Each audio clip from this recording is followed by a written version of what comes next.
things. First, why this is good for people in the region. Second, why it's good for people outside of the region. First, on setup, 2 pieces. First, what does autonomy look like? First thing we want to know is that it's autonomy under Moroccan sovereignty. It looks like things like having a regional parliament and government that makes laws and decides on rulings. You have your own court that people you can vote on to take place in this court. You have a government that has agency over what you do, sets up things like your curriculum, sets up your educational system. Note this is important for shaping cultural norms later. It also means that you probably have to provide taxes to some federal law, like you do have to contribute to some Moroccan federal law, but you have large amounts of autonomy over things that control cultural norms. Second, how are we going to structure this to prevent splintering and further warfare? And note first, why we're going to explain why it's likely to be done in a good way. We think Morocco has a set of incentives to do it well. They want less refugees in the area. The more warfare in the region that a lot of their people are in, it's probably bad for them, it's probably bad for their citizens. But also, it means less refugees across to their borders, less families splitting up. Also, you want to remain a good neutral partner for other international powers. They want continued France and US support. All of that means they're not likely to do this in a way that's pervasive to the people that are getting displaced, to the people that this war is hurting the most. How are we going to do this well so that it doesn't worsen warfare? First, we provide strong guarantees for the right to autonomy. This looks like things like constitutionally enshrining it for the group of this, for the people in this democratic republic. We also think it looks like being overseen by the United Nations, overseen by the African Union. This places a large amount of political capital in the hands of the people that are overlooking this. We think this right will be particularly enshrined for the foreseeable future. In a moment.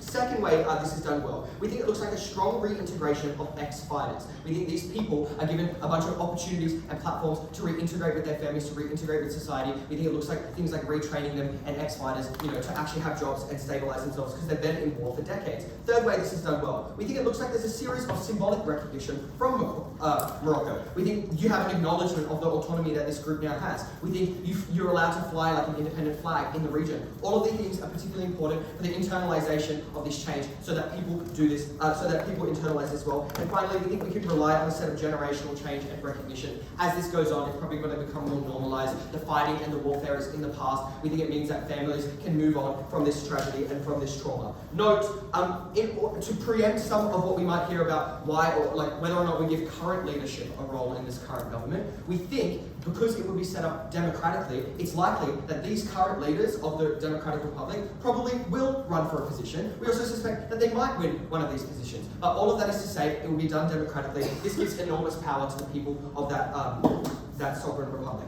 Before I move on, Xavier. For 20 years, Catalonians have elected pro-independence governments that have been prevented by seceding from Spain. Do you think that is autonomous? Yeah. I think that's an excellent point, but I think I gave you 4 reasons why this is likely to be done well. Morocco only is backed by France and US. France and US are famously upholding democracy in any matter, no matter I think there's a set of incentives why Morocco wants to do this well. If they want continued support from the France and US, I don't think this is the same way that Spain's occupation looks. First, substantive. Why is this good for people in the area? Note, a quick premise. The first premise you have to understand is that the current conflict is just really bad. The info side sets out as guerrilla warfare. I think this looks like a complete disregard for life, for civilians, for children, for families. I think it drains resources from both countries, and I think it's particularly bad for all the people that are innocent in the area. Okay, how is this good for people in the area? First, it significantly increases their wealth. Why?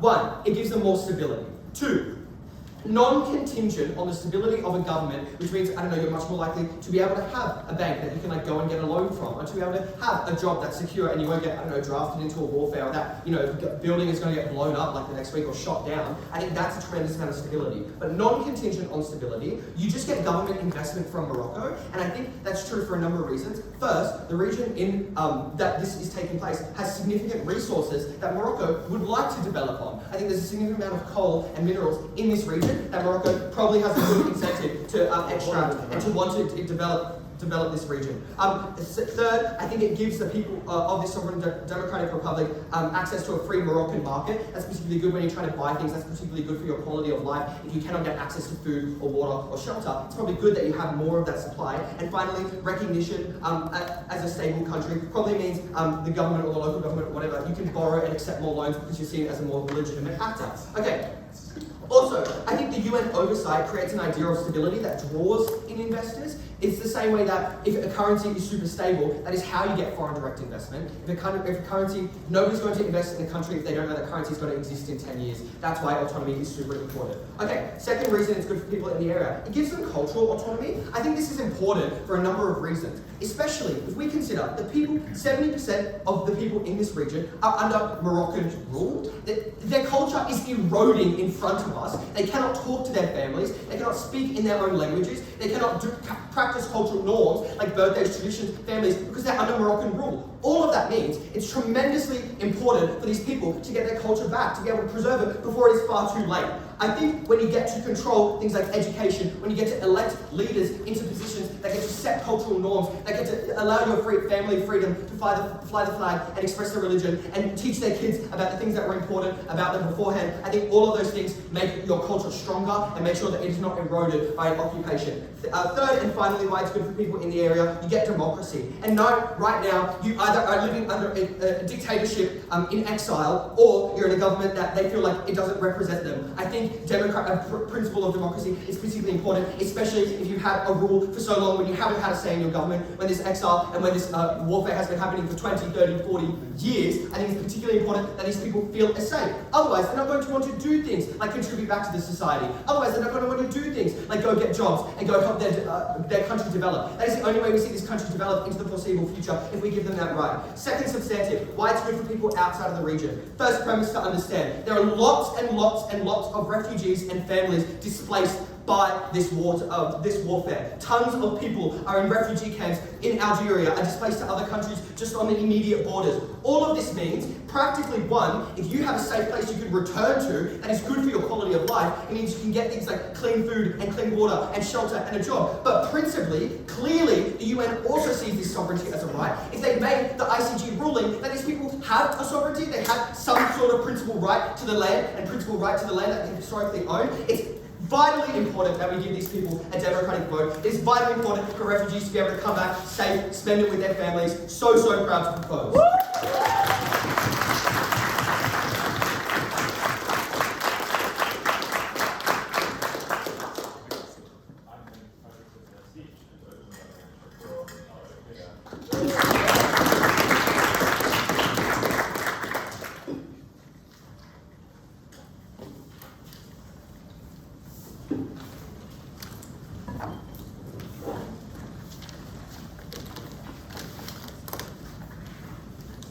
Good to go?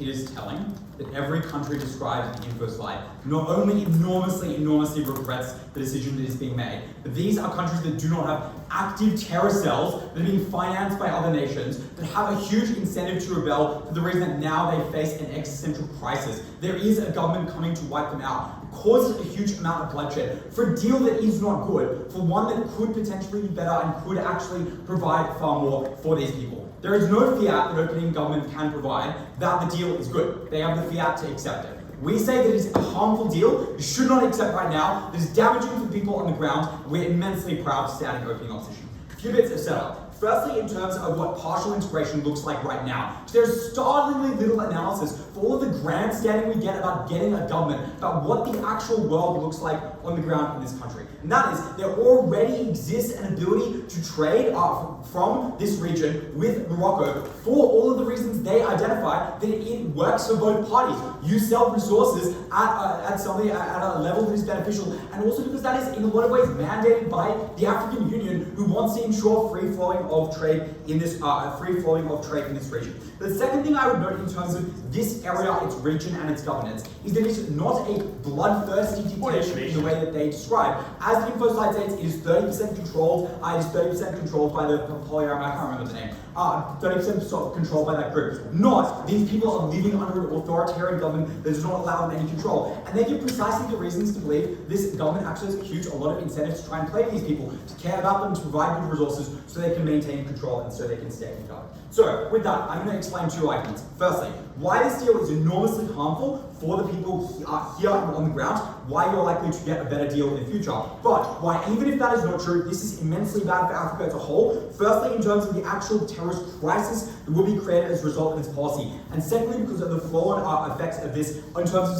succession movements around Africa. Firstly, in terms of why this deal is actually harmful, I would note 4 reasons to believe there are immensely bad incentives structurally for this deal to be harmful. Firstly, the implement of population inclusion means that these people now have a huge amount of control over the democratic government in Morocco, which provides a set of incentives to bake into the deal a bunch of requirements that prevent it from being beneficial. See the example of Gaza and Israel, where there is such a stalwart against providing beneficial inclusions in that deal because they're worried about the democratic power that will likely be granted. Secondly, US power creates a huge bargaining asymmetry, right? Like one group is being funded by the United States and France. We're going to explain now why the US becoming increasingly isolationist for sure works for us. But thirdly, I would say that there exists a huge amount of hatred that exists between these two parties that makes them immensely not amicable to engaging in a deal. See the way in which people who have to negotiate with terrorist groups are not very good at making good quality bargaining decisions for those groups and end up being immensely harmful to them. So, why is it the case this deal would be enormously bad for people on the ground?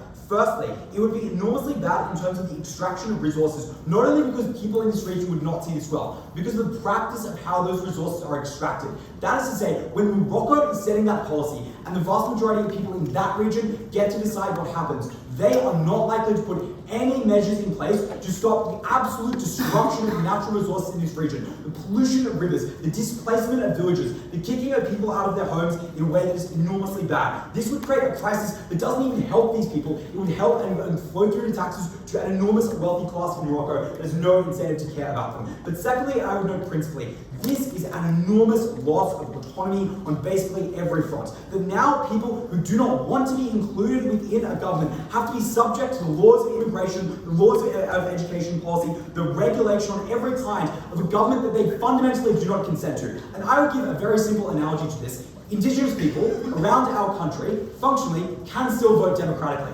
But those people did not want to be a part of that government, they did not consent to be a part of that government, and they wanted to determine their own destinies. It is immoral and illegitimate to conscript those people up to a regime they did not consent to. And thirdly, I would note, this comes with a huge amount of political baggage and political reaction to this policy. That is to say, as I will explain in a minute, it's quite likely we have a retaliation from Algeria, who, as I will explain, has a bunch of incentives to try and ensure that this works. And you have a whole lot of political baggage against the main neighboring trade partner for this region, which is Mauritania. It's essentially like the map of Africa goes like this. The Morocco is up there, then there's this country. Mauritania is below it, right? Morocco and Mauritania are, they don't like one another very much. Essentially, if it is the case you force this country to be a part of that country, you now fundamentally block you being able to trade effectively with them, being able to work effectively with them, which actually denies a whole lot of economic opportunity in a way that's harmful. Second argument, this is enormously bad for Africa as a whole. First part of this is to explain this inclusion would spark an enormous amount of terrorist activity. This is for 4 reasons. Firstly, this creates an existential crisis for the Polisario Front and all of their terrorist affiliates.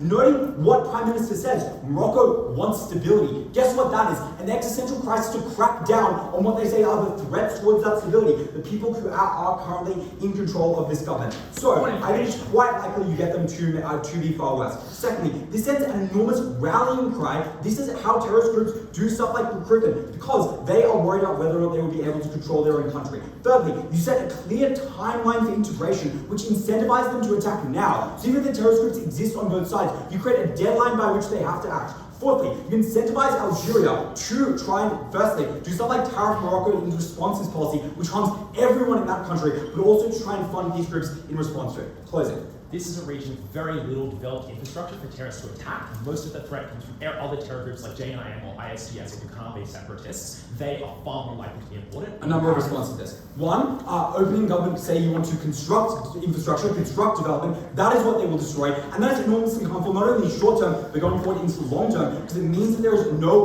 willingness for foreign direct investment if you believe the sunk cost of your resources will be incredibly harmful. But thirdly, in response to what they say about other terrorists, seeing this happen, as I'm about to explain, is enormously bad in terms of incentivizing terrorism throughout Africa as a whole, which is, this makes it very clear that formal mechanisms will fail. If you try and recognize your own state via organizations like the International Court of Justice, via working with the international community, you will not be successful at integrating and engaging in separatism legally, which is why you have to do it extrajudiciously if you incentivize terrorism on their side. Why is it so important? Firstly, people die and that becomes cyclical.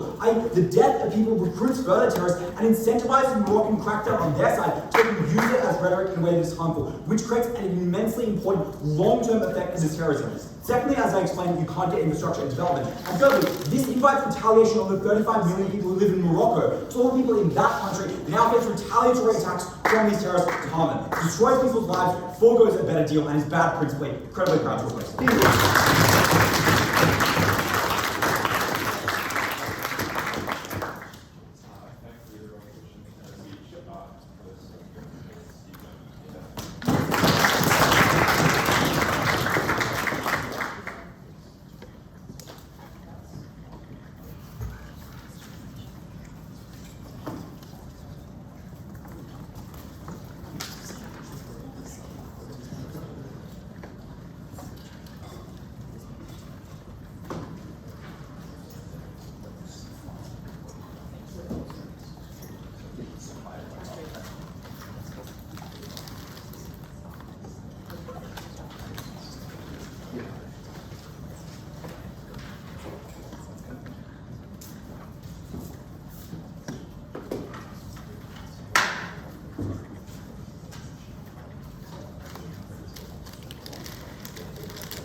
The first thing I want to talk about in this speech is what the status quo looks like for Sahrawi people who currently live in the world that actually occurs today.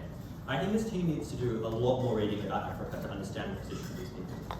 The current status quo is that this government rules in exile from refugee camps in Algeria, the supporter of that region. They rule from squalor in regions that receive virtually no support because their only backer is another extremely poor country who only tangentially supports them and permits them to live in their area. The people who live in the liberated territories live under the thumb of guerrilla warriors who feed themselves off the food that they grow, who thrive on terror, who rely on exploitation and conscription of often children in order to increase their numbers to be more threatening towards their opposition. At the same time, they are continuously choked by Morocco, who has no interest in the growth of these guerrilla fighters, providing them with food, providing them with access to sanitation systems or clean water, roads that go in and out of their area. I would argue that we are starting from a position that makes it extremely easy to win this debate, because that is not a position of autonomy and freedom. No matter how much that government wants to make change, it has no capacity to do so, because it and all of its citizens are constantly suffering. That is not autonomy, and that is not freedom. We start this debate in every respect, principally and also practically in terms of wealth, health, and safety, working from the ground up towards a system that is better and a system that is more just. What then do we think is the likely counterfactual in the long term? We think that in the absence of accepting this deal, the likely counterfactual is a never-ending stalemate in which the system persists forever. That is firstly, because Morocco has no interest in giving up the resources that exist in that area. It currently controls all of them, which means it has no need to provide any level of autonomy to the people who live in that 70% of the region which they control. Secondly, Morocco would not allow an independent terrorist state to exist on its border, because the alternative counterfactual is ceding the entirety of that region, or even just allowing that 40% to operate freely as an international state, one that can trade, one that can move people around, one that can gain access to Moroccan markets. It does not want terrorists to have exclusive autonomy over that region. It prefers the counterfactual that we describe, which is where it has some level of oversight over the democratic institutions which govern that region. It means it's highly unlikely they ever grant that area independence in the counterfactual. Thirdly, an independent state is not endorsed by any meaningful international actor. Because it's accepted by 44, but they don't tell you which 44 that is in the info slide. Every meaningful international actor, the United Nations, the United States, France, Spain, support that region being controlled by Morocco because there's an interest in ongoing control of those resources. That means we win this debate from the outset if we make even the marginalist of improvements. Why then do we think it's likely the establishment of this deal is good and therefore we're able to achieve a large series of benefits? I think the problem with that leader of opposition speech is it misses the rather excellent setup and characterization that Zach gives you at the beginning of this. We explain a series of reasons why it's likely to be good. Firstly, some part of this is revealed in our slide. We understand this is a level of autonomy similar to the Catalonian region. And the best we get is a point of information that says, well, Catalonia struggles to leave. But that's not the type of autonomy that we're in a position to be fighting for. We're fighting for autonomy where people get to put food on the table. A type of autonomy where you control the education in your own schools. The type of autonomy where you get to avoid practices that crack down on cultural expression and religious expression. Where people get to say they have some level of control over their government because they don't live under guerrilla warriors or a dictatorship operating out of refugee camps in another state. That is the type of autonomy that we are fighting for and one that we think is revealed automatically by the info slide. But secondly, we think that Morocco has a strong interest in the success of this autonomous region for a variety of reasons. I think a couple that are already given by Zach are things like they have interest in its economic success and interest in national security and not having humanitarian crisis on its border. But another really big reason why you should think they should care about the success of this autonomous region is they've just reintegrated a bunch of potentially radicalized people really close to their border. They've allowed hundreds of thousands of people, I don't actually know how many people live in this area, to move from refugee camps in Algeria back into the border of Morocco, and they already give you reasons why that's potentially a risk. If that area becomes impoverished, which poverty makes people more likely to be susceptible to narratives about fighting back against the government, of needing to risk your own life in order to destroy them, of things that they have robbed from you, all of which suggest they have a really strong national security incentive, have been granted some level of autonomy, to ensure that autonomy leads to success, to ensure that some of the economic benefits translate to those citizens, to ensure that the democratic institutions make them feel like they have control. Because if it isn't democratic, then they don't feel like they have been given meaningful autonomy, and the guerrilla warfare begins again, which is the last thing they want, having reintegrated these people and having made an enormous decision to accept this autonomy deal. What does this mean then? It means that we are able to claim the largest benefits in this debate. We claim the ability to reintegrate guerrilla warriors who currently are fighting, killing children, killing women, back into society by giving them jobs and employment. This is the best way to reduce the chance of future conflict, and it means that people are able to return from their homeland. Because remember, this team wants to tell you that an important aspect of this debate is people's cultural continuity and their ability to govern themselves. Well, they are not governing themselves if they are living outside of their homeland. And they never explain to you how to get these people out of refugee camps and out of liberated territories controlled by guerrilla warrior groups on their side. We explain we have some path towards reintegration. But secondly, we make the region wealthier. We allow it to have more investment in order to unlock the resources that exist there. We explain that you enable people to benefit more from that when there is a conjoined interest between the autonomous region and Morocco for both to be successful. Once there are more people in that area, more risk of threat in that region, that makes that more likely for that investment to occur, which means they can unlock more wealth. It also means that the wealth that currently exists through investment in resource extraction in the area controlled by Morocco spreads to the other 30% and the people who live in those regions, which are currently the most vulnerable people in this debate. That is an enormous victory for our team. Before I move on, I'll pick your wife in closing. Okay.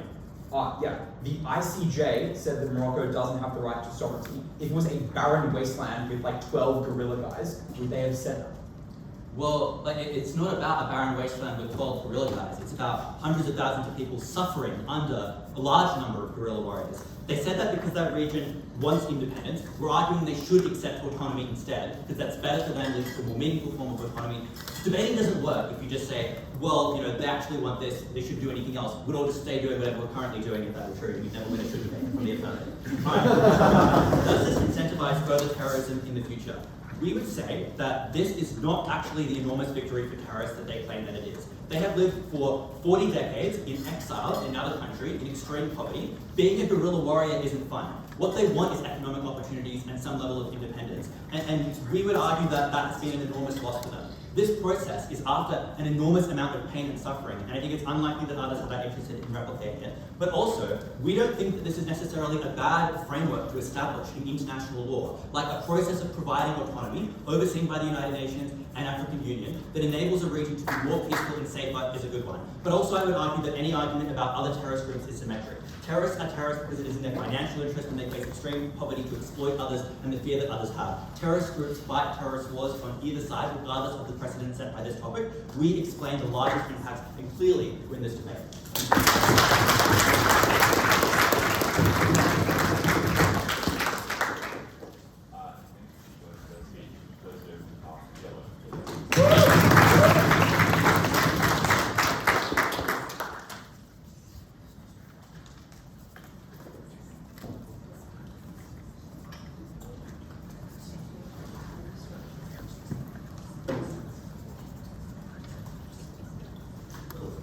Good to begin. I'll begin by asking the question, what is the alternative? The reason for this is that if it is the case that there is an alternative that guarantees actual national autonomy, then there is a ticking clock on the opening government's case. The maximalist benefit that they're able to achieve is the period of time between now and the period in the future in which the counterfactual deal would be signed. Archie gives you excellent, highly specific examples as to why it is highly likely that a deal will be reached that grants actual national autonomy in the medium-term future. Chiefly, that the African Union is growing in wealth, strength, power, and influence in the region. The United States is factually receding and diminishing in economic capacity to intervene. And the other forces that they identify. So Charlie called this nice bait and switch where they were like, well, actually it's like every single relevant international actor. And then the two highly specific ones from the info slide, which were the United States and France were listed. Then the other two given to us was Spain, and it's like, yeah, they're going to support this because it's code for their shithouse mechanism. And the United Nations, which does not have any power to do anything here, although acknowledging that, as Archie pointed out, the ICJ has in fact said that this is an illegitimate framework because Morocco does not have autonomy over the area. So, the trajectory in terms of international intervention in the area, which we believe is probably the prescient fact, is in favour of the deal eventually being reached, one that grants actual national autonomy, which is kind of the prize in this debate, as Archie describes it, both on the layer of like a principle of national sovereignty, which must be an important enough principle that a significant number of people are fighting over it, right? Like, that is the strange black hole in the middle of this, is that an enormous number of people clearly believe that national autonomy is important enough they are unwilling to fight against it. They have, not to sort of bag on it so much, Charlie's right, it does sort of create like a temporal unfairness to the nature of these kind of motions. We do have a revealed preference here. This is at least quite an important preference to these people, okay? Given all of that context, the opposition's analysis here needs to demonstrate that instead the status quo is able to exist in a steady state. And the two reasons that they give you, well, the first is that Morocco would like to be able to continue accessing the resources here. But as is identified, resource extraction currently occurs in a highly suboptimal way, and international actors, both nations and traders, would much prefer that that can occur with a higher degree of security and surety. That happens when you are able to ensure that those resources are accessible. So international peace is likely to bring to bear on this in order to reduce the degree of current conflict anyway. And the second thing that we hear is the idea that they would not be willing to tolerate an independent terror state on their border. I think that this is a reasonably compelling argument until you think about some of the incentive material that the Prime Minister gives you, which is that, like, at the end of the day, their characterization is that Morocco is willing to make relatively maximalist incentives in its negotiations here in order to ensure that peace is achieved, right? And it seems to me that if they came in a position of weakness a few years later, where the support of the United States and France is increasingly marginalised, they would be forced to essentially stop the policing of this kind of thing and stop engaging in this sort of conflict because they would not be able to afford to, and as a result, that would lead to a situation in which they would be forced to do this anyway. So, when balancing harms in this debate, it seems to me fairly straightforward that the long-term trajectory absent this deal is autonomy. This deal obviously precludes actual meaningful autonomy, given that there is both a principal and practical element that Archie describes that is not rebutted except by appealing to that sort of steady state analysis. The trade-off is then between a time-limited and relatively marginal set of harms and the extraordinary benefits to national sovereignty that Archie describes that have not yet received. Or information. Yes. We will argue by way of extension that Algeria is falling down, the US wants more intervention, and that your people will not get a deal, they will die under Moroccan tanks and Apaches.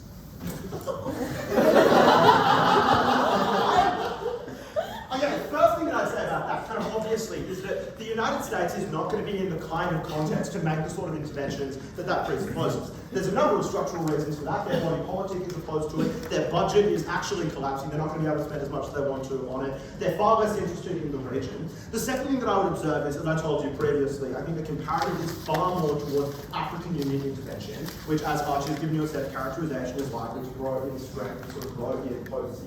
I think that sort of does the job there. I also think, like, if I'm kind of being honest here, I'm just not persuaded that the United States is like, okay, so they've not been able to get the deal forced through at the moment, right? And it's not clear that they're going to have any sort of expansion on any sort of these sort of interventions, right? So the status quo is not quite necessarily powerful enough. No, thank you. Let's now look at sort of the opposition's analysis about how they think this will be done well. I think that this analysis involves like an interesting trick, where they assume that if you are able, like as a relatively poor country yourself, you're able to provide a small number of bread and circuses to extraordinarily ideological, extraordinarily hardline, profoundly traumatized guerrilla fighters, you will be able to quickly turn them into, you know, accountants and school teachers. Okay? Which is, I think, the reintegration process that the opposition describes is harder than they describe.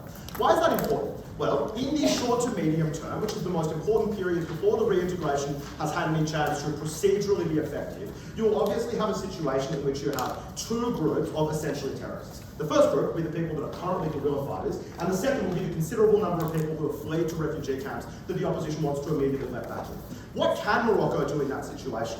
Well, they can say, hey, please do not kill us. We will give you jobs once we can design an economy that justifies those jobs. The other thing they can do is use extremely aggressive policing measures, right? This is the thing that is insane to me about the opposition's case, right? They think that the way that states ensure compliance with non-homogeneous ethnic groups is by giving them stuff when they don't want to and when their economy can't afford it. It's insanity, ladies and gentlemen. The obvious strategy is to use your police force in order to crack down on them. And the opposition tells us, oh, well, they have all of these nice incentives to do this well. No. They have this incentive to stop the violence. And question is, how do you stop the violence in a relatively short term? Do you offer them a job and hope that the people who haven't taken the job offer for the past 40 years, have lived in the desert with an AK-47 for a pillow, are now going to take the bank clerk job in 5 years? Or do you arrest them? You arrest them, ladies and gentlemen, trivially. And that creates the situation in which these people are not going to be integrated, as the opposition describes, but rather that this will become a police state.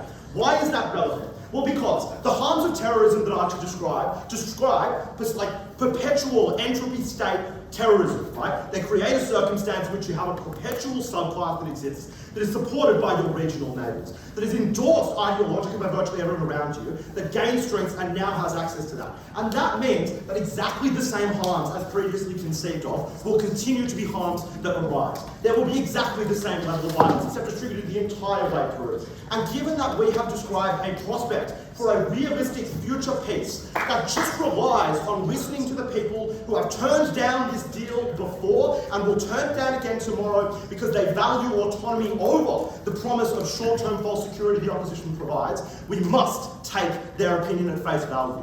Desperately proud to oppose.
opposing government's going to win the debate in two different ways. Firstly, we're going to prove that an independent state is just not on the table. The Polisario Front is absolutely going to lose the war, and things will only get worse the longer you wait to accept the autonomy deal. Secondly, we'll prove even in the best case scenario for side opposition, where you could get an independent state, that would be worse than the conditions under the autonomy deal, and therefore less preferable. Why is that true? Let's start with why West Sahara will definitely lose the war to Morocco. There are three distinct sets of reasons why. The first is that the Polisario Front is weakening, and that is for three reasons. First is that Israel's recent attacks against other actors in the region, such as Syria and Iran, have weakened the supply lines and capacity to move weapons across the Middle East, and therefore to rearm the Polisario Front. Secondly, it's because the rise of Gaza as an international event has meant that funding and support has transferred to other organizations that are more prescient and that people care more about than the Polisario Front. But thirdly, it's because Algeria itself is waning in its support for the Polisario Front and has less of a capacity to assist it. Why is that true? That is the second set of reasons. Firstly, Algeria is undergoing an economic crisis because it's running out of oil, which is the primary industry upon which it relies. But secondly, because it has a domestic political crisis for a number of reasons. Firstly, it hasn't held an election since 2011, and people are growing increasingly tired of the government that has held on for far too long. But secondly, because Algeria is one of the few countries that signed the Abraham Accords, which was a Trump accord to normalize relationships with Israel, and the recent crisis in Gaza has made that position deeply unpopular and deeply untenable, which has put people on the streets and has put the government on the back foot. Because people in this country are incredibly young, and they're incredibly Islamic, and they deeply, deeply care about the fact that a genocide is occurring in that context. They want it to stop, and they are protesting to make sure it happens. That means that Algeria has to focus far more on domestic stability and restoring its economy. Its capacity to assist the Polisario Front is reduced, and its incentive or concern about the Polisario Front is reduced. The third reason why things are bad for Western Sahara is that Morocco is on the rise, and that is for 5 reasons. Firstly, it is the largest economy in the region, which is precisely why all the international actors OO says matter in this debate care more about good relationships with Morocco than they do about good relationships with Algeria, which is undergoing crisis and no longer has oil to offer, or Western Sahara, that has very little, as teams in Topper concede. Secondly, it's because Morocco is increasingly an important source of natural gas for Europe, and considering the crisis in, for example, Ukraine, that is increasingly important to a country that has lost its traditional source of natural gas. Thirdly, it's because if you want to control the flow of refugees into Europe, you need relationships with countries like Morocco that does a huge amount in preventing refugees from entering, for example, Spain, by, for example, turning them back before they get there in the first place, which is precisely why Macron has visited Morocco recently and made overtures in that particular direction, precisely why Europe is far more likely to side with them. But fourthly, it's because people don't want border changes. They want stability. They don't want any changes to the way the borders are currently drawn, and in particular, they don't want domestic separatism in their own countries, which is why, for example, Spain really doesn't like the idea of separatism, but it's also why every other country in the African Union has no interest in a border change, which undermines OO's only mechanism for how you get a state, which is the AU will intervene in your favor. No, the incentive is precisely the opposite. But finally, as Western countries have been increasingly kicked out of countries in the Sahel and replaced by the Wagner Group, Morocco is more and more important as one of the last allies that you can actually do business with, which is precisely why the US does care, precisely why France does care, because it's their last base in that particular region. Finally, let's respond to their claims on the African Union. 1. The African Union has no army. 2. It is driven by division and very unlikely to be an effective actor. 3. It cares deeply about no changes to borders. And notably, the last time a state was given independence, it was Eritrea, known as the Gulag State, probably one of the worst places you could be in the world, and precisely the proof as to why this state would be a failure and why no one wants it to exist. It will do nothing but cause instability for everyone else around it. And no one here wants to see successionism. What is the impact of this? It explains that the leverage that the Polisario Front and Western Sahara has is at its peak now, and is only going to decline. So the quality of deals will get worse. There is no prospect for independence. There is only the prospect for Morocco to exercise more and more control, to kill more and more people, to exercise more control over the kinds of culture you can engage in, and subject people to more laws. So all of the harms that are articulated by opening government get worse and are intensified. It explains why opening opposition's benefit cannot accrue. They cannot get independence. But it also provides the proof necessary to even believe opening government's claims to why things are bad in status quo, because they never prove why Morocco has the capacity to enforce the level of scrutiny that they suggest. We provide it precisely here, which takes us over both opening teams. Second extension, why would, even if you could get this state, it be a terrible place to live? And the TLDR here is very simple. Look at the most recent successionist states that have existed in Africa. Places like South Sudan and places like Eritrea. They do not succeed because they do not have the resources, they do not have the institutions, and they do not have the capacity to succeed. And the incentives of all the other states around them are to ensure that they fail, to expand their own influence, to expand their own control over those resources, to prevent further secession from occurring. For two additional reasons. The first additional reason is that the longer the war goes on, the more carnage occurs, the harder it is for a state to occur. Because more people are dead, it's harder to invest, there is more rubble and less things to engage with, but also because when the war goes on longer, countries, and succession occurs by force rather than by agreement, other countries engage in sanctions against you. So for example, investment in Western Sahara will become at the expense of trade with Morocco, and people care more about Morocco than they do about Western Sahara, which is why that trade would not occur in the first place, and precisely why you'd be screwed. The second reason is that the state, if it's independent, by opening opposition to make, is far more likely to be autocratic, whereas we explain why it's likely to be democratic on our side. Several reasons, but before that, POI.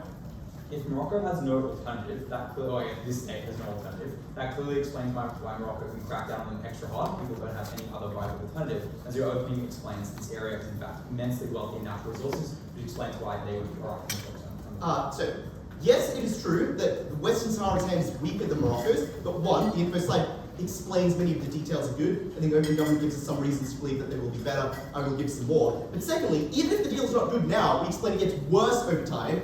Two, yeah, resources exist. It's difficult to extract them. You need technology, you need investment. You don't explain how you get any of that. Two, all those resources can get destroyed, for example, by the conflict continuing, which explains why that is insufficient. Why is the state far more likely to be autocratic? Because on our side, we get a peaceful agreement that involves the setting up of democratic institutions and requires groups like the Polisario Front to lay down their arms. On their side, it's an armed group that seizes control by force. There's more radicalization of the population. There's a need for militarization to keep the state secure, which justifies autocracy and justifies military rule in that context. On our side, you have a democratic Morocco, which is setting up these institutions and wants a democratic Western Sahara within it. It doesn't want an autocracy within its democratic state, because that's far more disruptive. And the Polisario Front obviously won't resist, because it's a part of the deal, and even if not, it needs the support of the populace who support the deal, but not allow it to take a position against it.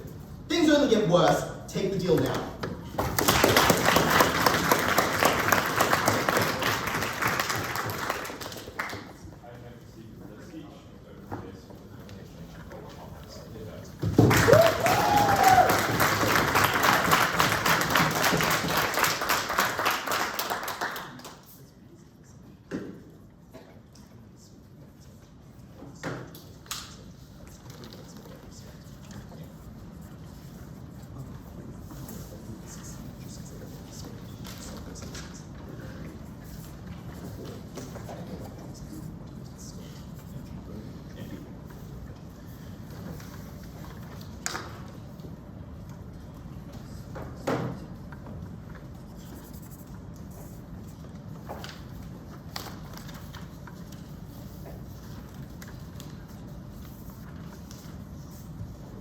I thought this debate was supposed to take place in the northwest of Africa. Everyone else seems to have said it in Symmetry City. They think that everything will simply happen because there is violence or there is not violence. I don't particularly give a shit because I have three principled extensions. The three parts to this extension are as follows. First, I will explain and correct the practical contingency of the opening opposition. Second, I will make a wholly independent principled claim about why we must expel the final vestiges of colonial authority from Africa and cannot let this continue as it has. And finally, I will explain why the entire premise of the opposition bench is entirely principally illegitimate. In a set of logic that sums to, you can invade and destroy countries and then when things get bad enough, go in and take them over. It is a disgraceful thing to stand behind, and it is an entirely unacceptable system to base your system of governance and accept a law on. The first thing I'm going to do is explain a position, our first principle against the opening opposition.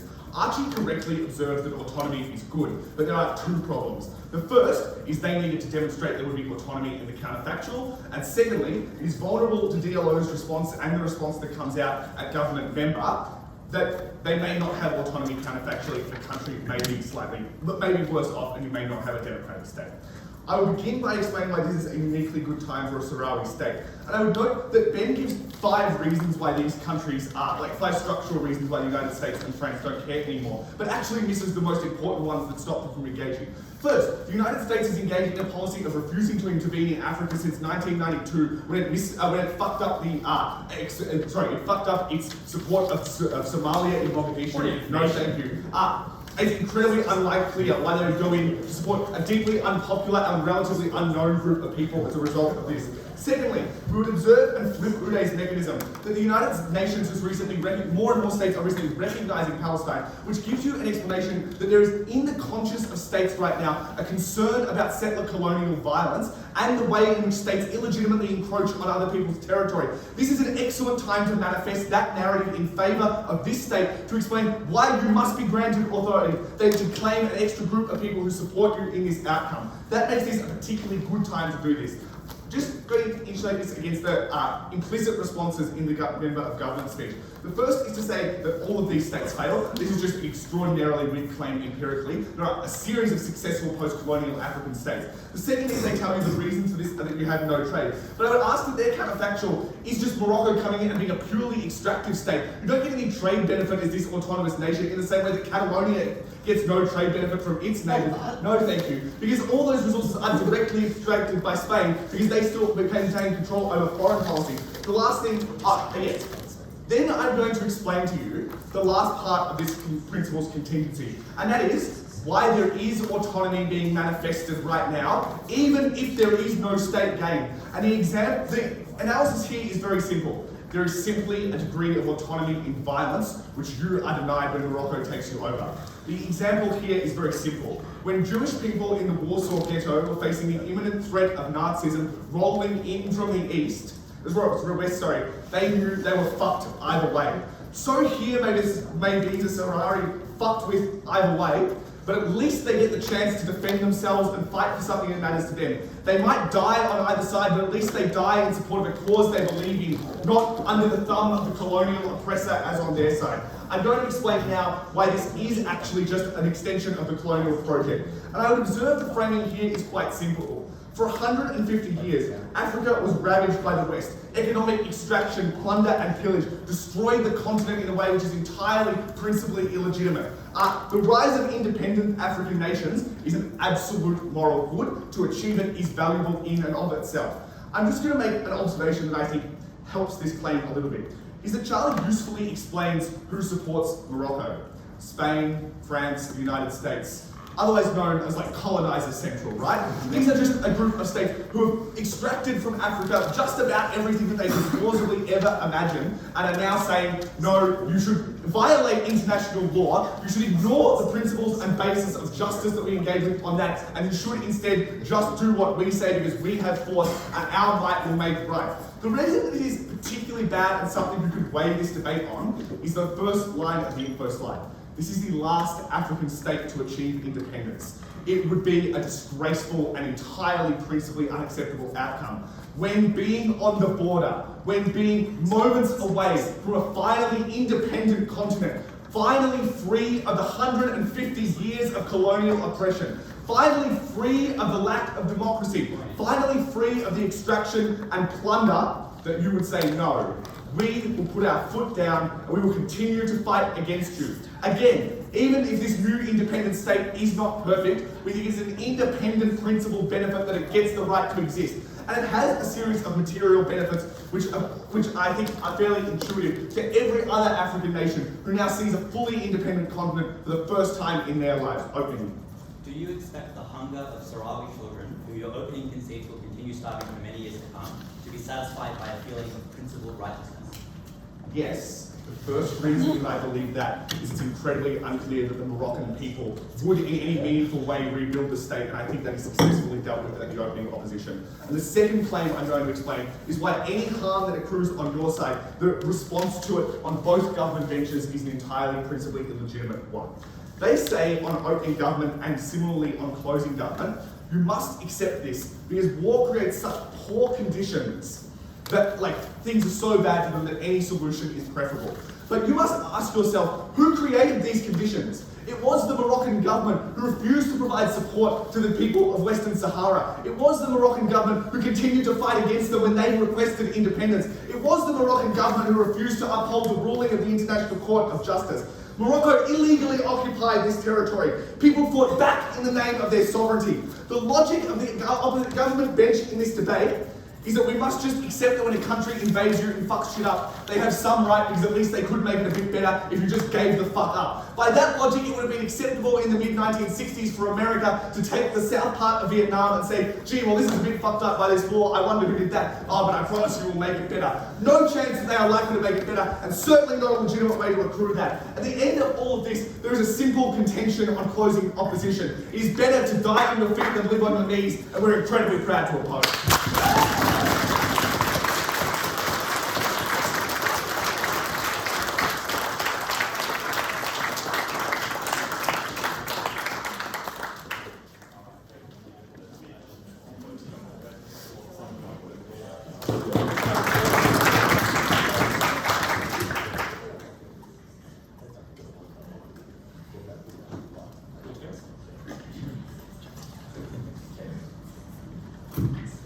In the National Polish Cemetery in Warsaw, there is a section, hectares wide, which contains the remains of those that died in the Warsaw Uprising. Most of them were children. Most of them were women. Most of them were emaciated by years of hunger and starvation. And they were deluded into fighting a hopeless fight that led them to be all killed, all massacred in the folly of a team that believes what this team believes. That believes that death, that believes the suffering, that believes the last moments when your blood bleeds out of you will be justified by the feeling of righteousness. You will feel no righteousness on side opposition. You will feel only fear. 3 questions in this speech. First, what is the counterfactual? Second, is it desirable to have a Sahrawi state? Third, why you should not care about any of the claims made about areas outside of Morocco and the Western Sahara region.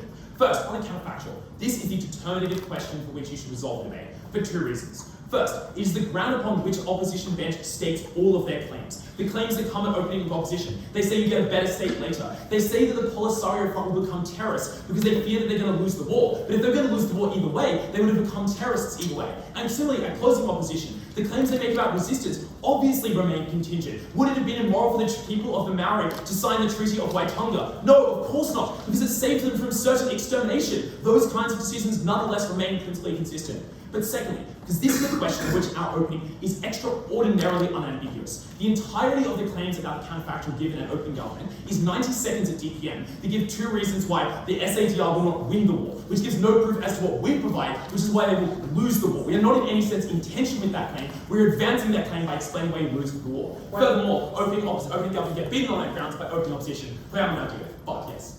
If the deal gets worse, we're not obligated to accept it, which is why it's very little positive benefit. Secondly, all the short-term issues you identify harm your deal right now, i.e. Israel Palestine. And I know the counterfactual is enormously speculative. We don't need to prove what the deal is to plan our harms on occupation and terrorism. If the deal gets worse and we don't accept it, what happens? They keep winning the war. Eventually they have all of our territory. Eventually every person is subject to the conditions that are described by other teams in this debate to be horrible. Certainly if there is a case in our deal that there are conditions that are bad, it would make our deal bad now. But what we explain is those conditions are worsening. The Americans are losing their other bases, so they're getting more involved in the regions. The Algerians are losing their stability. That means that this deal is okay at the moment, but the factors we described get worse over time and will make the deal and conditions far worse. Open opposition say a deal is likely to be reached, their necks are silly. The first say the African Union is powerful. Uday explains that this is not the case, and they provide no reason to believe it is. Secondly, they say the US is isolationist, and here there are a series of claims made by the opposition bench. First, the US body politic doesn't like intervention. But I think, in fact, firstly, in many circumstances they do. They are motivated to enjoy war. They are motivated to enjoy the kinds of violence and suffering they can see on their TV when it does not impact them. And American violence here does not impact them in the same way that American intervention in Vietnam did, which is why American support for wars like Afghanistan was initially incredibly high, because it was a quick, easy war that didn't kill American soldiers, which is the same as this case here. Secondly, they say that the American budget is very stretched, but you don't need a lot of weapons to fight this war, because you don't need a lot of money. The Polisario Front is so small, so weak, so irrelevant. The amount of money the Americans would have to commit is just unimportant.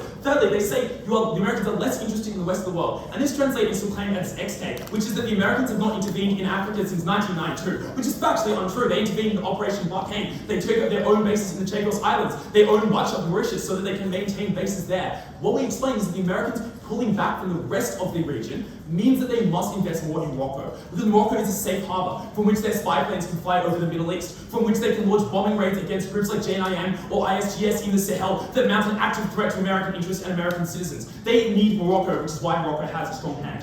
Finally, Cyril says, well, other countries are going to get involved because of Gaza they care about colonial settler violence. First problem, most countries in the world perpetrate colonial settler violence. For instance, Indonesia perpetrates that violence against most of its own indigenous people, against the people of West Papua. The same is true for most other large international actors. And even if there are small international actors that do not engage in colonial violence, what on earth does closing opposition think those actors are going to do to rebalance the situation? So, what Renee explains, to no response, is that the Polisario Front is weakening, is that Algeria is weakening, is that Morocco is weakening, so you will continue to lose the war. Which explains, in a stroke, why closing government must win the debate. Because we are the team that explains the counterfactual they must defend is one that is bad, and we are not opening government by explaining that there'll be war in another side. Second argument, is it desirable for the Sahrawi people to have a state? I will first talk about the principled question. I always say they want a state, so we should give it to them. There are two problems with this. Firstly, the same is true of almost every group on planet. People like sovereign citizens. I can think of some problems in the world right now that started because people decided they wanted a state and they should have maximum autonomy to take it. But secondly, every single person in the world is accessing the things that are described by open opposition. The fact that they're born without a consent into the social contract. None of us signed the social contract. Does that mean we all have a right to secede from Australia? The better claims are made by closing opposition, but only marginally better. First thing they say is resistance is justified. As I've explained, firstly, resistance is not justified when it leads to the death of your people. This is an argument that the Treaty of Waitangi was immoral. But secondly, we don't say they don't have a right to do resistance, we just say they shouldn't exercise their right to resistance. It is not denying a principal right to say that you should not exercise a principal right. Of course we still say we can concede they have a right to resistance, but maintain nonetheless that they should not exercise because they can get better outcomes by not exercising that right. Secondly, they say colonial borders are broken.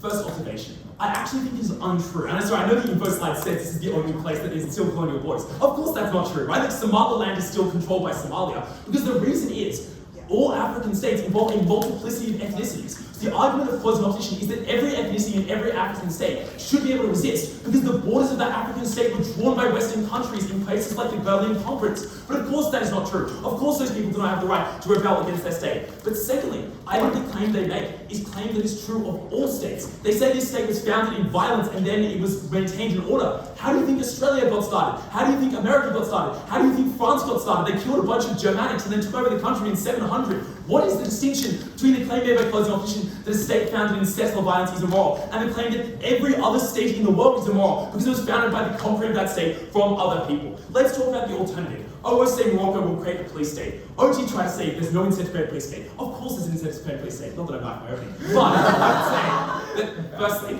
having some police state is better than having no state. For the reasons Renee explains. If you do not have a state, there are no police to do things like catch criminals and stop organised crime and stop slavery, which is present in much of northern Sahara. So the existence of police is for most people a good thing. But secondly, because the kinds of resources that are required to maintain a police state, resources like roads, resources like rails, resources like army barracks, create industries around them, create infrastructure, and that is good for those people. But secondly, if there is an autocratic Moroccan state and an autocratic Western Saharan state, you should prefer to be under an autocratic Moroccan state, because that is one that is subject to some international pressure, that has a lot of tourists who care that the country is being somewhat safe, that is pressure from allies like France, who will keep it in check. Finally, claims about places outside Morocco. One, there's enormous uncertainty. Will the deal involve letting refugees back in? Opening government never explained why it would. But secondly, this is a one-way train to Symmetry City. Yes, there might be some advice about terrorists, but surely they would also learn that from JNIM. Surely they would also learn that from ISGS. Surely they would learn that from every other African state that has pursued a foolish route and independence rather than taking what they can get. Very, very proud of them.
Xavier explained, I think are true. But even if they're not, they're ones that are deeply believed by people in this region who have been fighting for them for ages. Which is why even if Charlie says that people should accept autonomy even if they want independence, they absolutely never will. And so claiming that it is an autonomous region does nothing except for continue the current situation which is there without change. Firstly, I'm going to start on opening opposition, closing government, opening government. On opening opposition, and I want to start here just because I think we provided the most compelling reasons why there's any chance of hope for stability in that region. And that is because we explained that Morocco's claim is bullshit. It's been recognized by international law for ages that it is bullshit, and states recognize that it is bullshit. And now is a time when we can bring attention to that like never before. And that's because people are acutely aware of colonialism, particularly in the Arab world, in the situation of Gaza. And states are recognizing that Gaza should become an independent state. The ICJ is reconsidering issues surrounding this and surrounding sovereignty as we speak. France has recognized that Gaza is an independent state. And that means that people in this area can co-opt and link that cause with one of their own. They can get global attention and put global pressure on Morocco to free the last colonial state in this region. And I think that is incredibly powerful. No, because that explains why Morocco actually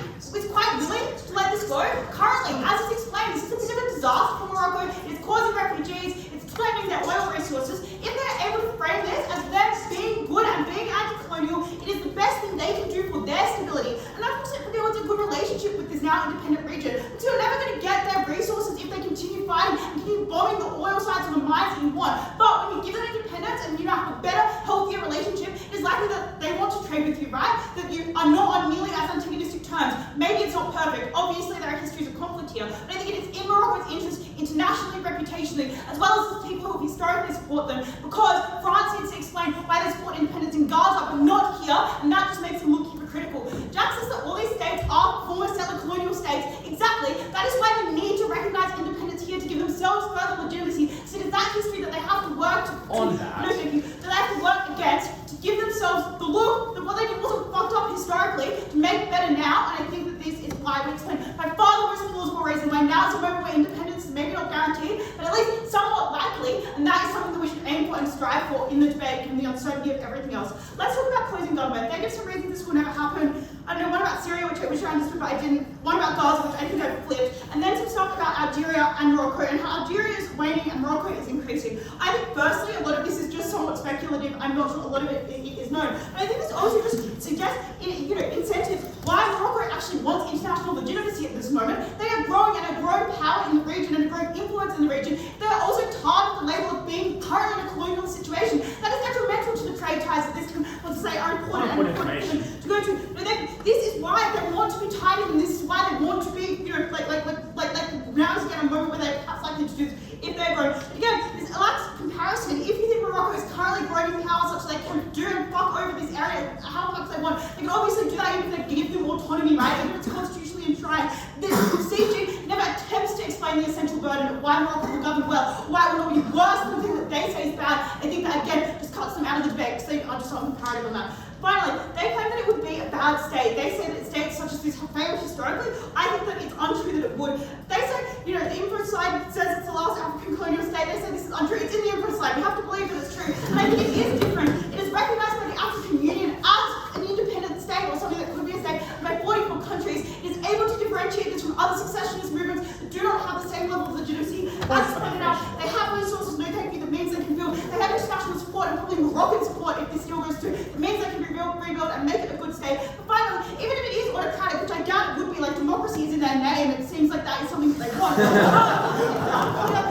That autocracy is that bad. As it's been established, the current situation is fucked. Moroccan leadership would perhaps be a police state, which maybe you can think is good, but I think it's better to be a police state when you're self-governed rather than one imposed by colonial power. And I think that means autocracy, even if that is a comparative, is one that is good for us. Regardless of all that, no thank you. I think the fact that there is some chance of independence means that we should support these people continuing to fight rather than accepting a situation which means there is no hope of that. Because Jack says you can continue to fight and continue to aim for the principle. Firstly, that concedes that terrorism and instability continue, but I just don't think you can. If you've conceded it, you've given up your claim to statehood, and the claim that is a legitimate one and one that has been recognised as legitimate since 1975, I do not support that. I don't think the panel should either. Before I move on to opening government, I will take a POI. Your analysis about how they're growing, what respect and influence who are granted independence, also explain why they grant a very strong level of autonomy. The difference is autonomy is much more likely if they gain control or obtain control over federal taxes. I think firstly that contradicts the reasons you explained for autonomy that I'll get to now, which is just to say that again, I think OG suggests like they should just accept autonomy, but don't suggest why they don't explain why they would. And I think I have reasons in my introduction already why they wouldn't. Why it is that people are indoctrinated into these narratives and that they are strong, compelling narratives that when Xavier said them so beautifully, we all believe. And I think that when leaders in this area say them beautifully, people will do it as well. People are willing to kill and die for this, they're going to continue to have that willingness. But also because it's still going to be awful to live in, which I guess is the response to this POI. OG says it's done well and they give a bunch of reasons, but then contradict those reasons. They say, for example, if you're constitutionally entrenched, which even if it is, it doesn't really matter, and that the France and the US are going to place democratic pressure on this, but they also then, in the same breath, that Morocco would never allow a terrorist threat on the border, and like France and the US don't really care because they want to support Morocco in getting access to these resources. It's unclear what they think. It's unclear if they think Morocco will be a good actor or a bad actor. I think that the reasons that they suggest to about wanting resources and not wanting terrorism are reasons that they would never ever grant autonomy to the state on their side. But critically, it gives them the appearance of it looking good. It takes out the sting and the charge of the message that we point to, that may lead to independence, and it washes Morocco's hands clean. And I think that explains why it just is likely to be really, really shit, because if they want resources, they're going to go take the resources, or they're going to undercut the parties that don't want to give them to them, or they're going to undercut the parties that are pro-independence still, because they don't want terrorists on their borders, which just explains that it is oppressive, which is one that is likely to prefer and continue instability. But I think it gets worse, because the instability now is not united against a common enemy of Morocco, it's against each other. And that means there are parties fighting for different things and different visions of stability. I think that means that the people in this area are going to turn against each other. Morocco's hands are clean, even though their hands should be so dirty, because the state said, no, this is what we want self-govern, which means that when they fail at that, because they've not been set up for success, and Morocco is still meddling, is blamed upon the people of that region, and not Morocco who should bear the culpability. I think, again, that is principally unjust, but it's also just an explanation of why Morocco does this exceptionally poorly. Neither government team proves that autonomy would be at all good. Independence would be amazing. There is a chance for the CO best proves you should award the debate to us.